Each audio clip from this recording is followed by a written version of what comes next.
Chez Coffee Lover, on vient de tester la Krups Evidence Hot and Cold et dans cette vidéo, on va vous dire ce qu'on en pense honnêtement. Et si ce produit vous intéresse, sachez qu'on a mis son lien avec son meilleur prix juste en dessous de la vidéo. Cette machine à café a des dimensions assez compactes de 38 par 24 par 36 cm pour un poids de 8,4 kg. Son réservoir d'eau est gigantesque. Avec une capacité d'environ 2,5 litres, c'est l'un des plus grands qu'on ait vu dans nos tests. Il est situé à l'arrière et il faut le saisir par le dessus pour le retirer.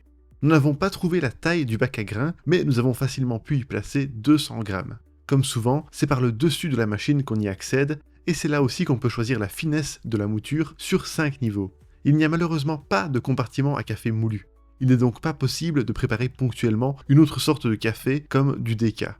Le bec verseur est ajustable en hauteur selon la taille de la tasse. Vous pouvez placer des mugs de maximum 15 cm de haut. C'est par ce bec verseur que le café coule, mais aussi l'eau chaude pour faire du thé et la mousse de lait. En effet, cette Krups est fournie avec un tuyau et un tube à fixer sur le côté du bec verseur.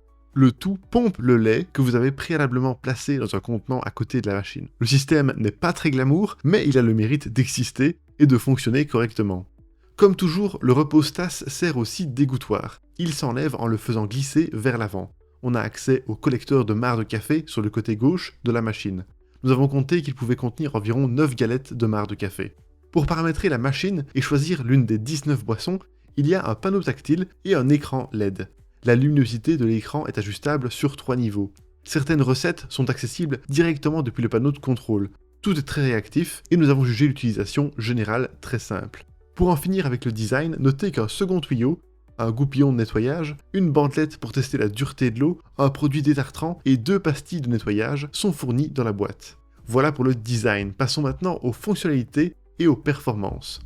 À l'allumage, la machine réalise un pré-rinçage qui consomme 38 ml d'eau si vous n'avez pas désactivé le paramètre de rinçage. Il n'y a pas réellement de profil d'utilisateur sur ce modèle, mais il est possible d'enregistrer une recette favorite sur le panneau principal. La finesse de la mouture se règle sur 5 niveaux via une molette dans le bac à grains.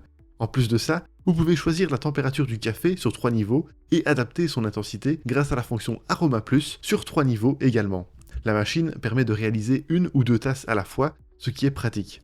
Dans les paramètres annexes, vous pouvez régler la dureté de l'eau sur 5 niveaux, le choix de la langue, les statistiques des boissons réalisées, l'heure et la date, l'unité de mesure et l'arrêt automatique. Au total, 19 recettes sont disponibles. 4 boissons froides, 6 boissons chaudes, 5 boissons lactées qui sont chaudes et 4 boissons à emporter qui sont chaudes aussi.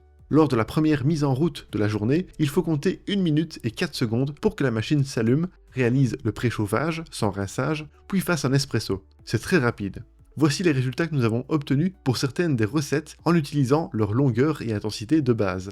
L'espresso a pris 40 secondes, le double espresso 1 minute et 40 secondes, le café crème 51 secondes et le cappuccino 1 minute et 33 secondes. L'espresso a coulé à une température de 84 degrés pour un résultat en tasse de 80 degrés. Nous avons trouvé qu'il produisait une jolie mousse et elle était encore bien présente après 15 minutes. Lors de la dégustation, nous avons trouvé que l'espresso avec une intensité de 2 sur 3 n'était pas assez corsé. Le goût s'est révélé meilleur en optant pour une intensité de 3 sur 3. Le même constat a été fait pour le café crème. Toutefois, les arômes auraient pu être encore plus développés selon nous.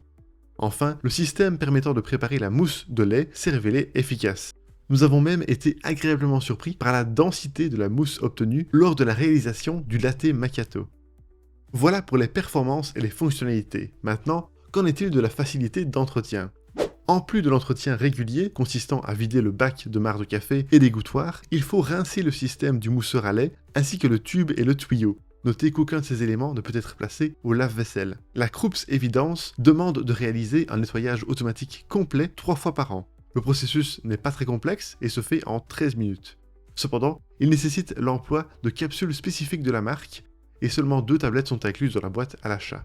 Le détartrage demande également d'utiliser un sachet de produits spécifiques. Il n'est pas complexe mais un peu long puisqu'il dure 22 minutes. En plus, la marque propose un système de filtration aqua. Il s'agit d'un adoucisseur d'eau qu'on peut placer directement dans le réservoir. Malheureusement, aucun de ces filtres n'est prévu dans la boîte de base. Et pour terminer ce test, nous avons mesuré le niveau sonore de la machine en fonctionnement. Lors du broyage, le bruit émis par la machine a atteint 67 décibels à 50 cm de distance, ce qui est très raisonnable. Le bruit baisse à maximum 62 décibels quand la machine fait couler le café. Le moussage du lait a émis un pic maximal de 71 décibels, puis est descendu à 55 décibels. Globalement, c'est très raisonnable pour ce type de machine à café. Et voilà pour nos résultats de test. Alors pour résumer le tout, les points positifs de la Krups Evidence Hot & Cold sont son design compact, sa simplicité d'utilisation, ses boutons et son écran tactile qui sont bien réactifs, le moussage du lait efficace, son très grand réservoir d'eau, le fait que la réalisation d'une double tasse soit possible, ses 19 recettes disponibles et son niveau sonore maîtrisé. Quant au point négatif, l'impossibilité d'utiliser du café moulu, le fait qu'aucun élément ne peut être placé au lave-vaisselle et qu'il n'y a pas de profil utilisateur programmable.